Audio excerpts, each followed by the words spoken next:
Right guys, so we are now just taking the drive back.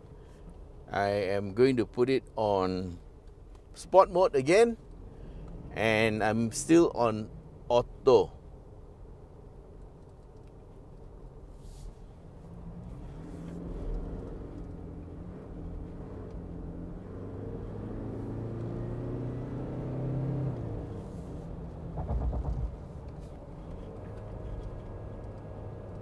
Okay, even in auto mode, you can invoke the pedal shifters.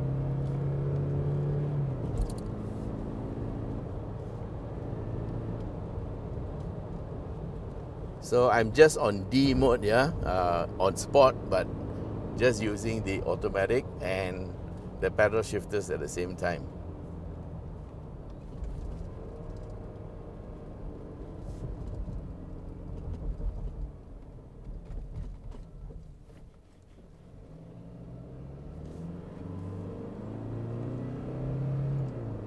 Well, my overall impressions up to now, I think the ride is a lot better than my Hilux.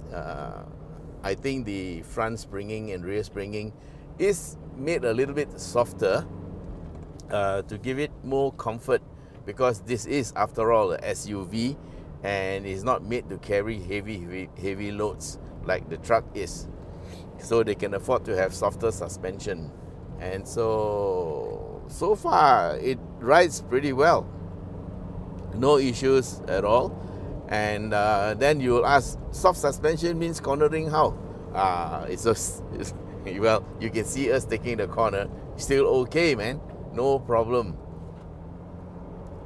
Basically we are running rear wheel drive, yeah, but of course if it gets really wet or raining, I would turn on my all-wheel drive system, and that would mean a lot. And of course, even if we have mud across the road, no problem. Debris across the road, no problem.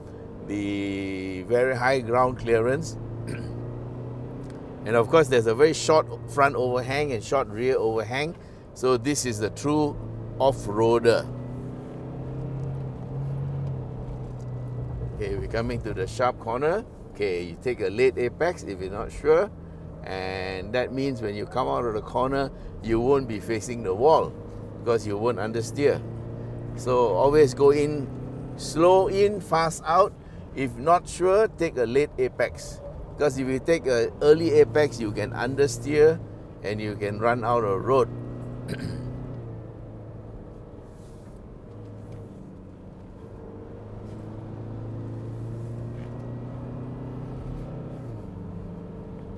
So I'm still on auto mode, and he seems to be doing it, handling it very well.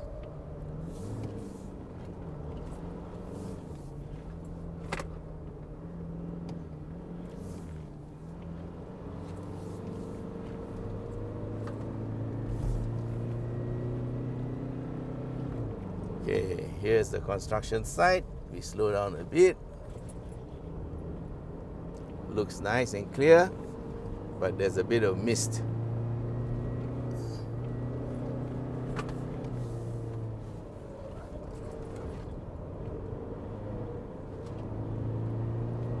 Correction, there's a lot of mist, but I think the sun is coming up in the background, so we can still see the road.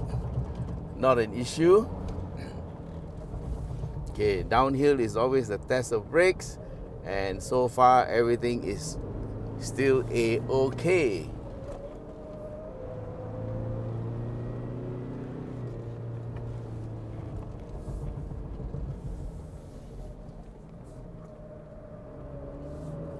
I'm just letting the automatic gearbox do its work.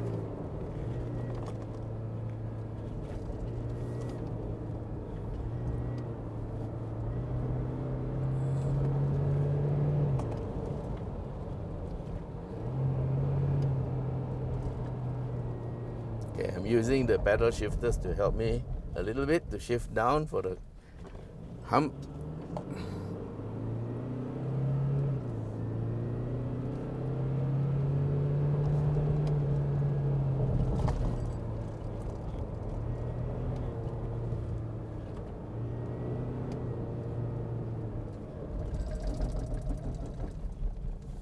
Okay, this is the part where your brakes, you will know if they start to get hot, yeah? And okay, I've been asked this question, how do you know your brakes are hot? Well, for one,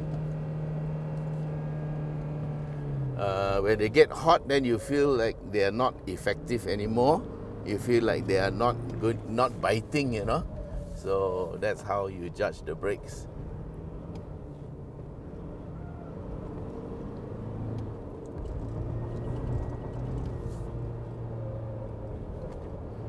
So the way to conserve your brakes is to not put your foot on the brakes a lot. So if you have to brake, you brake hard, and for a short time, then you release. Like now, you release and let them get a chance to cool down, because that's why they put ventilation holes in the disc. Okay, so yes, this car is heavy and the brakes are getting a little bit hot now. So guys, if you're driving downhill, yeah, you got to be very careful, and you have to be conscious of this. It's no fault of the vehicle, because we are not supposed to drive it at this type of speed, you know. So believe me, the 4-port calipers are more than adequate. It's just that if you are driving it fast, you just have to be careful. You have to be conscious, yeah. It applies to all cars, especially hot brakes. Okay, so we're at the bottom of the slope, and we're gonna get past the security, and we'll do our quick wrap up.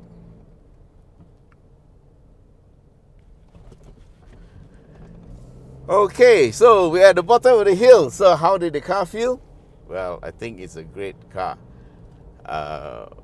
You have to understand that this is a SUV, and so we just tested the handling of the SUV, yeah? So just because it's an SUV doesn't mean that it cannot handle well, and this Fortuner gave a good account of itself. So would I buy one?